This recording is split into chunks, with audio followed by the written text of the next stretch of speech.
Crece escándalo en la Fiscalía. Investigan al segundo de la Unidad Anticorrupción. Tras 3 días de detención, juez deja en libertad al secretario de Tribunal de Cundinamarca. Empresarios vinculados a escándalo de Odebrecht aceptan cargos. En agosto arranca desmonte de taxímetros en Bogotá. Alerta por aparición de nueva modalidad de fraude a través de chats. Se agudizan inundaciones en Córdoba y Caquetá. 3 muertos y 300 heridos deja huelga general en Venezuela. Froome, Urán y Bardet definen mañana el campeón del Tour de Francia. Presidente de la Federación de Fútbol niega pago de honorarios por partido amistoso de Colombia con España. Con este salto, Katherine Ibargüen derrotó en Mónaco a sus rivales en la Liga Diamante de salto triple.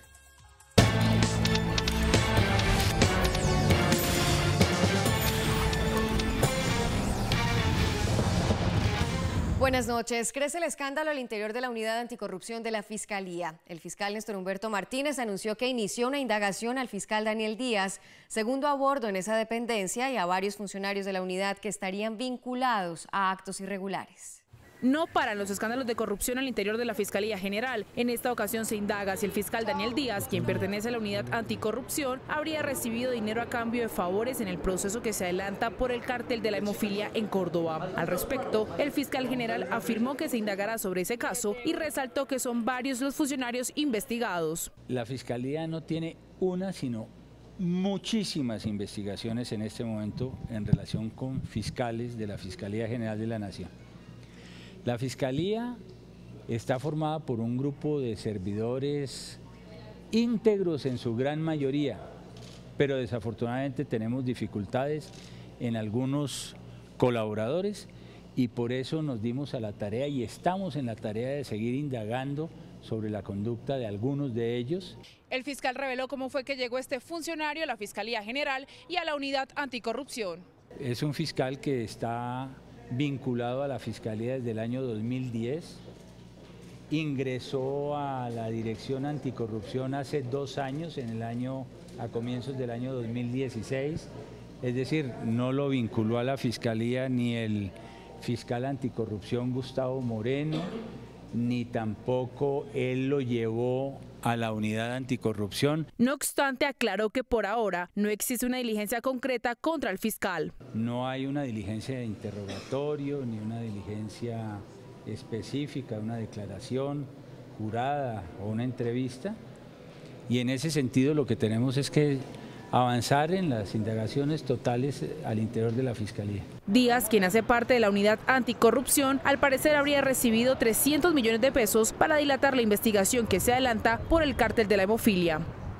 El Consejo Superior de la Judicatura sancionó a otro de los magistrados del Tribunal Superior del Meta, vinculados por la Fiscalía a un escándalo de corrupción. El magistrado Joel Trejos fue suspendido por 3 meses de su cargo. La Sala Disciplinaria del Consejo Superior de la Judicatura sancionó por 3 meses al magistrado del Tribunal Superior del Meta, Joel Darío Trejos, implicado en un escándalo de corrupción. La Corporación Judicial lo investiga disciplinariamente por presuntamente haber recibido cerca de 1.000 millones de pesos para favorecer a integrantes de grupos armados ilegales, entre ellos exparamilitares. Trejos es señalado por la Fiscalía de supuestamente haber, junto con otros 2 magistrados, Alcibiades Vargas Bautista y Fausto Rubén Díaz, montado una empresa criminal para otorgar beneficios judiciales a cambio de millonarias sumas de dinero. Después de 4 días de audiencias, un juez de Palo Quemado dejó en libertad al secretario del Tribunal de Cundinamarca, Alejandro Bautista, quien estaba acusado por la Fiscalía de recibir coimas para favorecer al exalcalde de Cota, Juan David Balcero, en un fallo judicial. Fue el juez 81 de Garantías quien decidió que Misael Alejandro Bautista, secretario del Tribunal de Cundinamarca, debía continuar vinculado al proceso judicial en libertad. Ha habido investigaciones, la Fiscalía siempre consideró que no había ninguna razón y ningún mérito para vincularme a mí, porque yo ya he estado varias veces cuando a uno lo llaman a lo normal, que uno rinde las libres, y jamás ni al doctor Freddy Barra ni a mí nos ha podido vincular con este hecho. Según el funcionario judicial, el fiscal del caso no supo argumentar que Bautista presionó la entrega de un soborno de 150 millones de pesos para favorecer en un fallo judicial al exalcalde de Cota, Juan David Balcero. Además, dijo el juez, tampoco supieron argumentar que representara un peligro para la sociedad. A su salida, Bautista reprochó el tratamiento del caso. Lo cierto de todo es que los audios no nombran ni al doctor Freddy Ibarra Martínez, presidente del tribunal, ni a mí por ningún lado. Según el ente acusador, el soborno fue específicamente para que dicho tribunal le tumbara la investidura al exalcalde Balcero, y aunque el secretario no aceptó su responsabilidad, el funcionario fue imputado por el delito de cohecho y concusión. Por otro lado, el juez le dictó medida de aseguramiento preventiva en la cárcel a Modelo al abogado Efraín Forero, quien es señalado por la Fiscalía de solicitar coimas para desviar procesos judiciales en el Tribunal de Cundinamarca. Y hoy, en los juzgados de Palo Quemado de Bogotá, los empresarios Federico Gaviria y Eduardo Zambrano, capturados por su presunta participación en el escándalo por pago de sobornos de la multinacional Odebrecht, aceptaron cargos en una diligencia judicial. En medio de la diligencia judicial ante el juzgado 23 de garantías, los empresarios Federico Gaviria y Eduardo Zambrano, procesados por su presunta participación en la entrega de sobornos de Odebrecht en Colombia para ganar la licitación de Ruta del Sol Tramo 2 Ocaña Gamarra en el 2009, aceptaron algunos de los cargos imputados por la Fiscalía. Por un lado, Gaviria aceptó su culpabilidad en los delitos de concierto para delinquir, lavado de activos y enriquecimiento ilícito, mientras que Zambrano solo aceptó enriquecimiento ilícito. En la audiencia, la fiscal del caso pidió medida de aseguramiento preventivo en establecimiento carcelario. Sin embargo, la diligencia fue aplazada para el próximo miércoles 26 de julio y ahí el juez deberá tomar la decisión de si envía o no a la cárcel a los empresarios capturados. El exsecretario de Movilidad de Bogotá, Fernando Álvarez, fue acusado por la Fiscalía de presuntas irregularidades en la adjudicación de varios contratos del Sistema Integrado de Transporte. El próximo lunes, un juez decidirá si lo envía a prisión. En la audiencia que se llevó a cabo de manera reservada, la Fiscalía General de la Nación le imputó los delitos de peculado y contratación sin cumplimiento de los requisitos legales a Fernando Álvarez, quien fue secretario de Movilidad de la administración de Samuel Moreno en el 2008. Según el ente acusador, Álvarez aprobó junto con otros dos funcionarios de esa cartera un desembolso de 3.000 millones de pesos para contratar a una empresa que evaluara las propuestas de los interesados en operar el SITP. Sin embargo, KPMG, la firma que ejecutó el objeto del contrato, solo recibió 1.200 millones de pesos. Por eso, una hipótesis de la Fiscalía es que el convenio fue tercerizado y en ese proceso se perdió la plata. Álvarez no aceptó cargos y la diligencia fue aplazada para el próximo lunes. Ahí el juez decidirá si le otorga medida de aseguramiento preventivo o lo deja continuar el proceso judicial en libertad. CMI conoció en primicia que por este mismo proceso fueron llamados a imputación de cargos Fernando Páez, gerente de Transmilenio, y Javier Hernández, gerente estructurador del SITP en la alcaldía de Samuel Moreno. Y Bogotá vivirá un revolcón en el servicio de taxis. A partir de agosto empezarán a eliminar los taxímetros. La nueva tarifa solo podrá ser cobrada por aplicaciones tecnológicas. A partir del mes de agosto empezarán a regir las nuevas tarifas de taxis en Bogotá y solo podrán ser cobradas a través de plataformas tecnológicas. ¿El taxi en Bogotá ya no va a funcionar con taxímetro? No va a funcionar con taxímetro. Esperemos que se acabe el muñeco, exactamente. El 30 de julio estará listo el reajuste tarifario que arrojará dos esquemas de cobro, uno para los taxis corrientes y otro para los taxis tipo premium, que serán vehículos de máximo 7 años de antigüedad. El servicio premium es también un taxi amarillo, pero es un taxi que va a tener unos distintivos negros al costado y va a tener un sistema de 3 luces, una luz verde que plantea que el vehículo está disponible, una luz amarilla que dice que aunque usted ve el vehículo vacío, pues realmente el vehículo está yendo a recoger a un usuario, y está el rojo, que es que la persona está en el taxi. La idea es que cada taxi tenga una pantalla, de manera que cuando el usuario tome el servicio en la calle pueda saber anticipadamente cuánto le costará la carrera. Si usted quiere cobrar la nueva tarifa, usted necesita una herramienta que se la pueda calcular. Entonces, por eso, si usted quiere cobrar las nuevas tarifas, pues va a tener que cumplir con la condición de que el app pues esté en su vehículo. Vamos a dar un tiempo, probablemente hasta el mes de noviembre, diciembre. Las apps además garantizarán mayor seguridad, pues el usuario podrá calificar el taxista y el vehículo será localizado por GPS. Cambia completamente la fórmula con que se calcula esa tarifa. Ahora esa fórmula tiene un componente que es el costo por kilómetro y un componente ligado a la congestión que se calcula a través de la velocidad promedio que va a tener el viaje. Las aplicaciones tecnológicas tendrán que ser homologadas por el Ministerio de Transporte. Cada empresa puede desarrollar una o hacer convenios con las plataformas que ya estén funcionando. La policía alertó sobre una nueva modalidad de fraude electrónico, esta vez por aplicaciones que permiten falsear conversaciones del WhatsApp. En las últimas 2 semanas se erradicaron más de 400 denuncias.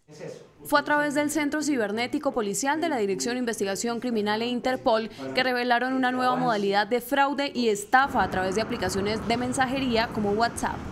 Popularmente en las comunidades criminales, en las organizaciones criminales, existe la llamada millonaria. El chat spoofing es algo similar, pero en el mundo digital, es decir, una suplantación de una persona que se hace pasar como conocida en un entorno personal, familiar o empresarial. Según explicaron investigadores del caso, los delincuentes roban datos públicos en redes sociales como fotos de perfil y números de WhatsApp a personas y a través de otras aplicaciones como FakeChat y Jaycee hacen un montaje y simulan conversaciones con otros contactos cercanos a la víctima. Luego toman pantallazos a las conversaciones falsas y los envían a sus amigos con supuesta información de interés para finalmente pedir dinero. Esta alerta es muy importante, ya hemos recibido en las 2 últimas semanas 400 denuncias específicas a nuestro CAI virtual en donde piden asesoría en términos de lo que les está pasando por esta suplantación de personas conocidas. Según cifras de la Dijín, WhatsApp tiene más de 1.200 millones de usuarios activos a nivel mundial. 26 millones de ellos son cuentas ubicadas en Colombia, lo cual la convierte en la aplicación más usada del país. Una de las recomendaciones de las autoridades es actualizar el sistema operativo de su celular en la última versión y configurar con privacidad todas sus plataformas digitales. El ministro de Agricultura, Aurelio Iragorri, advirtió que Colombia no permitirá que el contrabando de ganado ponga en peligro la seguridad sanitaria del país. Los animales que ingresen al país sin las debidas autorizaciones serán sacrificados. El Ministerio de Defensa, la Cancillería, la DIAN junto al Ministerio de Agricultura serán los encargados de intensificar las medidas en los 73 puestos de control en la frontera con Venezuela para evitar la propagación de la aftosa en Colombia.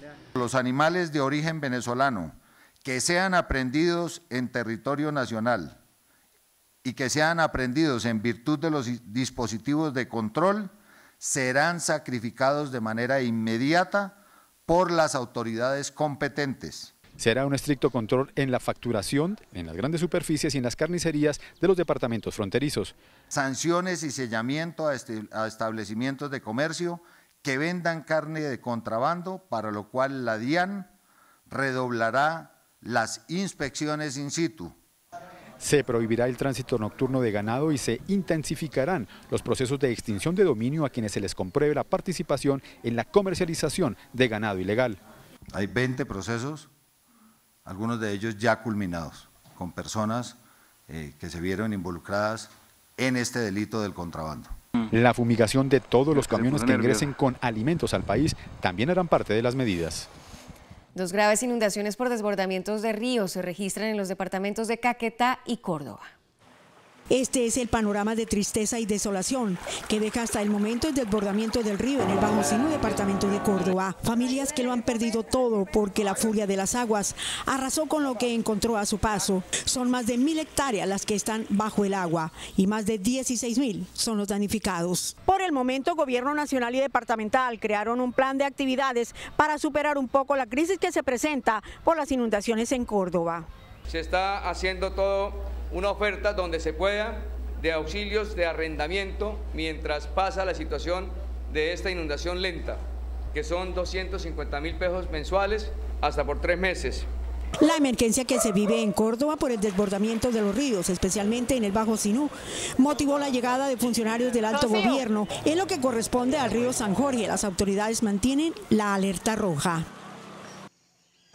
11 de las 36 veredas del municipio de Solita resultaron afectadas por el desbordamiento del río Caquetá. Cientos de reses están en medio de las aguas tratando de sobrevivir, mientras que los propietarios de finca protegen sus especies menores. Hay más o menos 240 damnificados que han perdido de la parte rural, semovientes, especies menores, cultivos, enseres de sus viviendas. La parte urbana más o menos un 20% también resultó damnificada. Las autoridades aseguraron que es una afectación económica considerable por el número de cultivos de pan coger y semovientes que se perdieron. No, pues se me perdieron los marranos, se me perdieron unas aves, se me perdió los colchones, se me mojaron. La situación es bastante alarmante por cuanto los niveles del río no han descendido tras varios días de lluvia. Las autoridades en La Guajira reforzaron los controles para enfrentar el contrabando de combustible proveniente de Venezuela. En las últimas horas, un accidente que involucró un vehículo que transportaba gasolina de contrabando dejó 5 personas muertas. Según el comandante de la policía, comparado con el 2016, este año se han triplicado las cifras de decomiso de combustible y de vehículos con placas venezolanas que transitan sin el permiso en el departamento, además de las capturas a las personas que ingresan el hidrocarburo por la zona de frontera y que luego lo comercializan en los diferentes municipios de la península. El año pasado se capturaron 158 personas por este delito y este año llevamos 271. Se inmovilizaron 315 vehículos durante todo el año y este año ya llevamos 266 vehículos. 215.000 galones de combustible durante el año 2016 y solamente en lo transcurrido de estos 7 meses ya llevamos 169.000. El comandante de la policía de La Guajira manifestó que durante el primer semestre de 2017 se intensificaron los controles en las trochas de la zona de frontera y que a partir de hoy serán más estrictos teniendo en cuenta el accidente registrado en las últimas horas en la vía Riohacha-Albania, ocasionado por un vehículo que transportaba gasolina de contrabando donde murieron 5 personas y 37 más resultaron heridas. Las autoridades en La Guajira buscan intensamente al conductor del vehículo que ocasionó el accidente y que luego se dio a la huida. Manifestó el comandante de la policía del departamento que se está contemplando la posibilidad de estipular una millonaria recompensa para quien dé información que permita dar con el paradero del sujeto. Continuamos en la búsqueda de este conductor y la individualización del mismo. Medicina Legal confirmó en las últimas horas la identidad de las 5 personas que resultaron calcinadas producto del incendio del bus interdepartamental. Una intensa persecución se vivió en las últimas horas en la localidad de Suba, al norte de Bogotá. Un hombre en estado de embriaguez robó una patrulla de la policía y terminó colisionando contra una vivienda en el barrio Prado Veraniego. Contra esta vivienda terminó la frenética carrera de un joven que en estado de embriaguez se robó una patrulla de la policía. 3 cuadras exactamente fue lo que se demoró la policía en perseguir a este muchacho y en hacerle el cierre de la calle para que obligara al mismo a girar hacia la derecha, y allí fue donde perdió el control del vehículo y lo colisionó contra la vivienda. El joven de 20 años aprovechó un aparente descuido de los uniformados y emprendió la huida por las calles del barrio Prado Veraniego en el norte de Bogotá. Un hecho que está siendo ya motivo de investigación por parte de las autoridades disciplinarias de la Policía Nacional, verificar si hubo algún tipo de descuido por parte del policial en la tenencia del vehículo.